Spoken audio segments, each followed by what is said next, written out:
Another day, another basketball stories na naman ang pagkikwentuhan natin.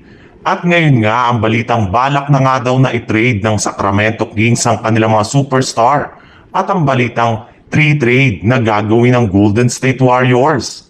Matapos nga na makapasok ang Sacramento Kings sa playoffs taong 2023, ay wala na nga magandang nangyari pa sa kanilang team. Dalawang magkasunod na rin naman nga silang hindi nakakaabot sa playoffs ng Western Conference. At ang matindi pa dyan, unti-unti na ang nawawala ng tiwala sa kanilang mga players, kagaya na lang ni De'Aaron Fox, na mas pinili na lamang na lumipat sa San Antonio Spurs. Bukod rin dyan, hindi na rin naman nga ginaganaan sa team ang isa pa nilang superstar na si Domantas Sabonis dahil sa kawalan nila ng isang legit na point guard.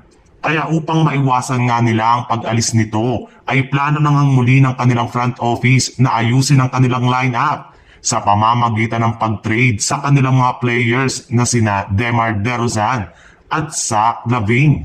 Yes, since nga na hindi gumagana ang tandem nilang dalawa ngayong season sa Kings, ay balak na nga nila na ipamigay ito sa mababang halaga.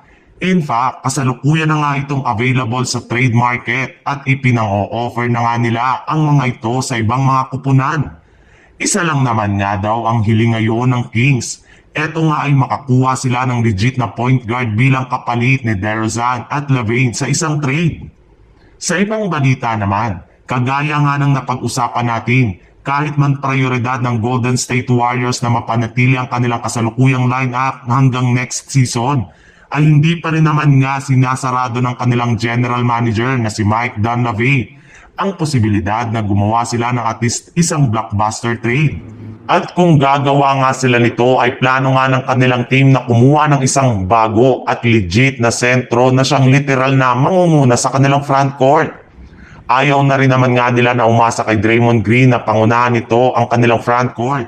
Sa katunayan, maaari nga sila na gumawa dito ng isang 3-team blockbuster trade para lamang maisakatuparan nito kasama ang mga kupunan ng Cleveland Cavaliers at Atlanta Hawks.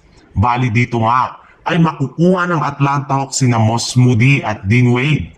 Masusungkit naman dito ng Cleveland Cavaliers sina Jonathan Kuminga at isang second round pick habang ang Golden State Warriors naman ay makukuha sina Jarrett Allen at 4 na second round pick.